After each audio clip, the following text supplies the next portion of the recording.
The Mediterranean Campaign of 1798 was a series of major naval operations surrounding a French expeditionary force sent to Egypt under Napoleon Bonaparte during the French Revolutionary Wars. The French Republic sought to capture Egypt as the first stage in an effort to threaten British India, and thus force Great Britain to make peace. Departing Toulon in May 1798 with over 40,000 troops and hundreds of ships, Bonaparte's fleet sailed southeastwards across the Mediterranean Sea. They were followed by a small British squadron under Rear-Admiral Sir Horatio Nelson, later reinforced to 13 ships of the line, whose pursuit was hampered by a lack of scouting frigates and reliable information. Bonaparte's first target was the island of Malta, which was under the government of the Knights of St. John and theoretically granted its owner control of the central Mediterranean. Bonaparte's forces landed on the island and rapidly overwhelmed the defenders, securing the port city of Valletta before continuing to Egypt. When Nelson learned of the French capture of the island, he guessed the French target to be Egypt and sailed for Alexandria, but passed the French during the night of the 22nd of June without discovering them and arrived off Egypt first. Unable to find Bonaparte, Nelson turned back across the Mediterranean, eventually reaching Sicily on the 19th of July. While Nelson was returning westwards, Bonaparte reached Alexandria and stormed the city, capturing the coast and marching his army inland. His fleet, entrusted to Vice-Admiral François-Paul Brouil's de galleass, was anchored in a line of battle in Aboukir Bay. On the 1st of August, Nelson, who had returned to the Egyptian coast after reports gathered at Corinth revealed the French invasion, arrived off Aboukir Bay. Although it was late afternoon and the British fleet had no accurate charts of the bay, Nelson ordered an immediate attack on the French van. Brouil's was unprepared, and his ships were unable to maneuver as the British split into two divisions and sailed down either side of the French line, capturing all 5 ships of the vanguard and engaging his 120-gun flagship Orient in the center. At 2100, Orient caught fire and exploded, killing most of the crew and ending the main combat. Sporadic fighting continued for the next 2 days, until all of the French ships had been captured, destroyed or fled. At the Battle of the Nile, 11 French ships of the line and 2 frigates were eliminated, trapping Bonaparte in Egypt and changing the balance of power in the Mediterranean. With the French navy in the Mediterranean defeated, other nations were encouraged to join the Second Coalition and go to war with France, Portugal, the Kingdom of Naples, the Russian Empire and the Ottoman Empire all subsequently deployed forces to the Mediterranean. The Russians and Turks participated in the blockade of Egypt and operations in the Adriatic Sea, while the Portuguese joined the siege of Malta, which was distantly conducted by Nelson from his lodgings in Naples.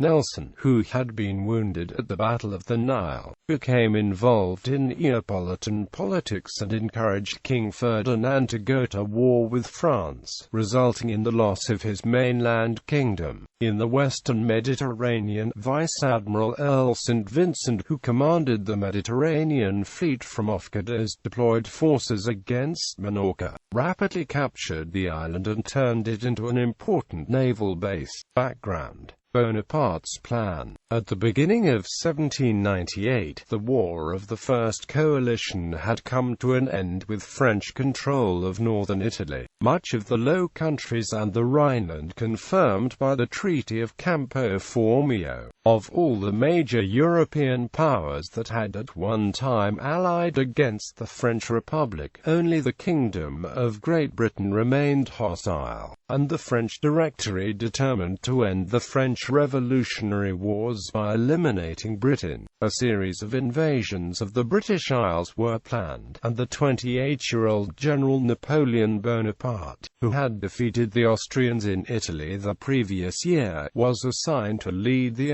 Rear-Admiral d'Angleterre that had been assembled at Boulogne. However, the English Channel was firmly controlled by the Royal Navy, and French invasion supplies, particularly of viable landing craft, were totally inadequate for the purpose. In the early spring of 1798, Bonaparte left his command at Boulogne and returned to Paris, reporting that continued British naval supremacy in northern European waters made an invasion impossible in the near future. With operations to the north impossible, Bonaparte directed his attention southwards to Toulon, the principal French seaport on the Mediterranean. There a French army and fleet had begun assembling for a secret location, speculated by French commentators to be aimed at a wide variety of places, including among others Britain, Sicily, Malta and the Crimea. The expedition's intended target was actually Egypt, which formed an important link in the chain of communications between Britain and the economically vital colony of British India. Bonaparte considered the capture of Egypt as the most important step in neutralizing the massive economic benefits that Britain gained from trade with India and bringing Britain to terms. In August 1797 he wrote, "The time is not far away that we will feel that, in order to truly destroy England, we must take Egypt. Possession of Egypt could grant the French control of the eastern Mediterranean and the Red Sea, forcing severe delays to dispatches sent between Britain and India and obstructing trade worth £2.7 million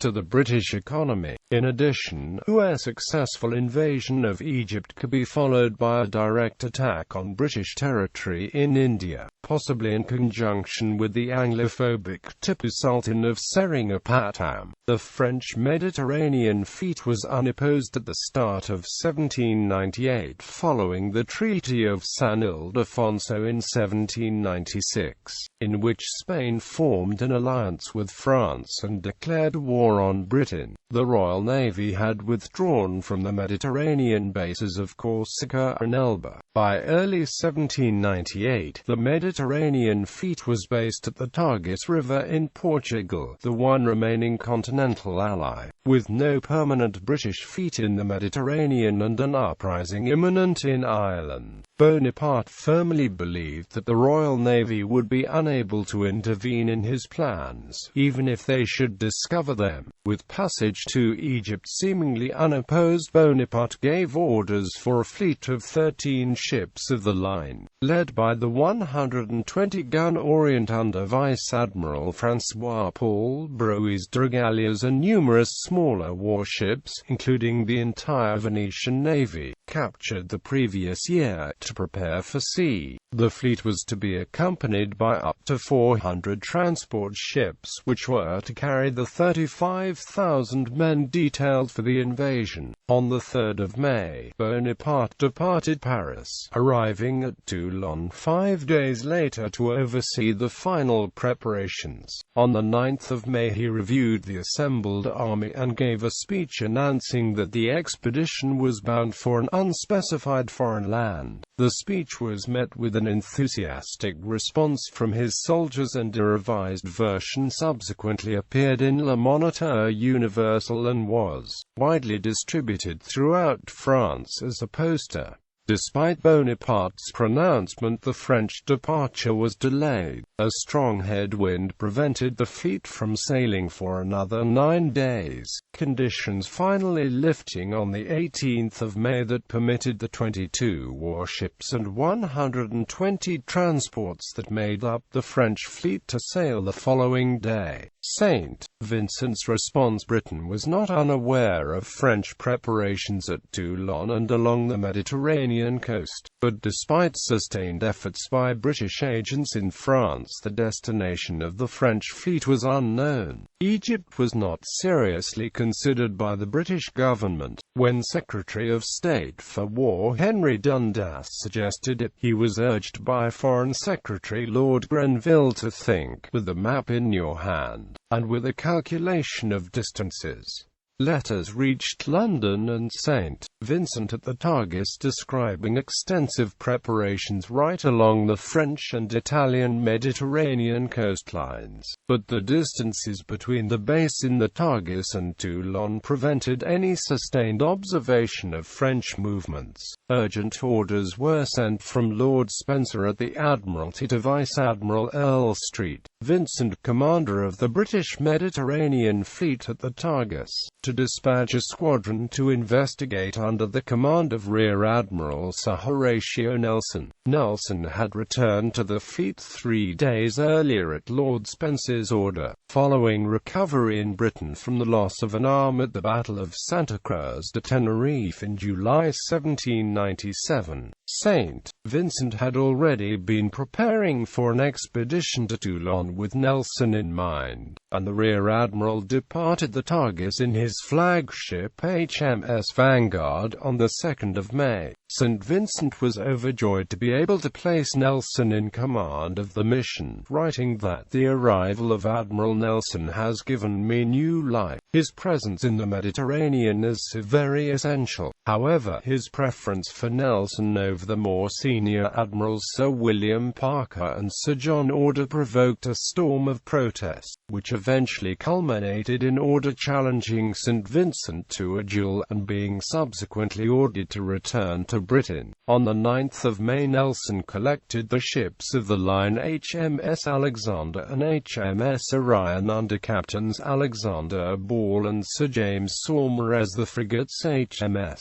Emerald and HMS Terpsichore under Captains Thomas Mountray Waller and William Hallgage, and the sloop HMS Bon-Citoyen under Captain Robert Retallack at Gibraltar, and passed into the Mediterranean. Despite leaving under cover of darkness, Nelson's departure was observed by Spanish forces at Cadiz, and the fort at Cape Canaveral fired several shots, striking Alexander but inflicting negligible damage. On the 17th of May, Terpsichore captured the privateer La Pierre off Cape Sicilia, and from the crew Nelson learned that Bonaparte's departure was imminent, although the destination was still unknown. On the 21st of May, as his squadron reached the Isles d'Ars near Toulon, they were struck by strong winds that snapped Vanguard's topmasts and brought the wreckage down onto the deck, killing 2 men. The Vanguard was left struggling in heavy seas, blown 75 nautical miles southwards in one night. So severe was the damage that Vanguard was almost wrecked on the Corsican coast on the following day, and Nelson even ordered Captain Ball, who had managed to attach a tail-line to the flagship, to abandon him. Ball refused the order, and the British ships of the line rode out the storm together, although Alexander was able to tow Vanguard to San Pietro Island off Sardinia for repairs. The gale had forced the squadron's frigates to separate from the larger ships. Tommy Waller on Emerald was divided from the other frigates, and his lookouts had observed Vanguard in its dismasted state at the height of the storm. The other 2 frigates had reefed the sails and ridden out the storm together, Captain Gage turning towards the Spanish coast when the storm abated, and on the 29th of May encountered HMS Alcmene under Captain George Johnston Hope, which had been sent by St. Vincent to augment Nelson's force. 2 days later, Hope's squadron encountered Emerald, which had captured 2 merchant ships, and together they sailed for the prearranged rendezvous point 60 miles off Cape San Sebastian near Barcelona. Hope ordered Terpsichore and Bon-Citoyen to cruise off Sardinia, and on the 3rd of June encountered the brig HMS Mutton under Captain Thomas Hardy, the scout of a fleet sent by Earl St. Vincent that was approaching the rendezvous. Knowing of the damage suffered by Vanguard and aware that the French had left Toulon, Hope then took the unilateral decision to search for the French himself, dispersing the frigates across the western Mediterranean. Hope's ships failed to find either the British or French fleets, and none of the frigates returned to Nelson's command until after the Battle of the Nile, Malta. Departing Toulon on the 19th of May, Bonaparte's fleet passed along the coast of Provence to Genoa, where 72 additional transport ships were collected. Sailing south, the fleet reached Corsica on the 23rd of May and collected a fleet of 22 transports from Ajaccio on the 28th of May. The convoy remained within sight of the eastern coastline until the 30th of May, crossing the Strait of Bonifacio and following the coastline of Sardinia in anticipation of combining with fleets of transports sailing from Civitavecchia. On the 3rd of June, a message reached Bonaparte reporting the presence of Nelson's squadron at San Pietro, and the French general sent a French squadron to investigate, although by the time Nelson had sailed and the harbour was empty. Abandoning the wait for the Civitavecchia force, which had still not arrived, Bonaparte gave orders for his fleet to turn southeast, passing Mazzara on Sicily and the island of Pantelleria on the 7th of June. There, a report from a captured British merchant brig warned Bonaparte that Nelson was only a short distance behind his force with a powerful Royal Navy fleet, and, concerned for his transports, Bonaparte gave urgent orders for the French fleet to steer for Malta, arriving off Valletta at 5:30 on the 9th of June. Shortly after uniting with the 56 ships of the Civitavecchia convoy, which had missed the rendezvous and continued to Malta alone. The report on Nelson's activity submitted to Bonaparte on the 7th of June was inaccurate. Repairs to Vanguard in San Pietro took 6 days, the squadron sailing on the 27th of May for Toulon, arriving off the harbour on the 31st of May. Nelson had already learned of the departure of the French fleet from a captured Marseille merchant ship, but without reinforcements and knowledge of the French direction he could not begin a pursuit. On the 5th of June, the brig HMS Mutton arrived off Toulon and reported that a British fleet was only a few days away, consisting of 10 ships of the line and a fourth-rate sent by Earl St. Vincent from the Tagus on the 24th of May under Captain Thomas Troubridge in HMS Culloden. St. Vincent, acting under urgent orders from London to send a fleet to the Mediterranean, had opted to split his forces, rather than risk taking all of his ships into the Mediterranean and leaving the Spanish at Cadiz unattended. Troubridge was considered by St. Vincent to be the best officer in the fleet, and Nelson, who also held a high opinion of Troubridge, immediately sailed his squadron to the scheduled rendezvous point. On the 6th of June, his squadron briefly intercepted a Spanish merchant convoy and capturing 2 ships before the admiral called off the pursuit to ensure he arrived at the agreed time. On the 7th of June at 12 o'clock, the fleets combined, Nelson now commanding 13 74-gun ships of the line, 1 50-gun ship and 1 brig. Noticeable by their absence were frigates, vital for scouting operations in a campaign of this nature. After his encounter with Hope, Hardy reported to Nelson that the frigates were cruising independently, to which the admiral bitterly responded, "I had thought that Hope would have known me better." Nelson's search, delayed until the 10th of June by a calm and still unaware of French intentions, Nelson initially sailed along the Corsican coast, before anchoring at Elba on the 12th of June and sending Mutton into Civitavecchia for information. Hardy was unable to discover the French destination and, after a detour to Elba with his whole fleet, Nelson continued south. 2 days later, the admiral spoke with a Tunisian ship at Gianutri, which passed on the inaccurate information that the French had been seen off Trapani, and might be anchored at Syracuse. On the 17th of June, Nelson anchored at the Pontine Islands off Naples and sent Troubridge ashore to appeal to the British ambassador Sir William Hamilton for information and for the assistance of the Neapolitan Navy in scouting for the French. Although the Neapolitan Prime Minister Sir John Acton had already passed on reports that the French were sailing for Egypt, Hamilton did not give the report to Nelson, possibly suspicious of disinformation. Hamilton did, however, relay the information that Bonaparte's fleet had passed Sardinia and were probably sailing in the direction of Malta. Despite private animosity towards France, the Neapolitan government refused to openly join the British in the war and denied Nelson the use of the frigates, although they did quietly agree to resupply Nelson's fleet. With a rough direction established and believing the ultimate French destination to be Sicily, Nelson sailed in pursuit, but light winds hampered his advances and he did not pass the Straits of Messina until the 20th of June. There he received a report from the ambassador at Messina that the French were in Malta. Then on the 22nd of June near Cape Passaro, Hardy stopped Genoese ship from Ragusa that reported seeing the French fleet sailing southwards away from Malta, and that they had left Valletta on the 16th of June.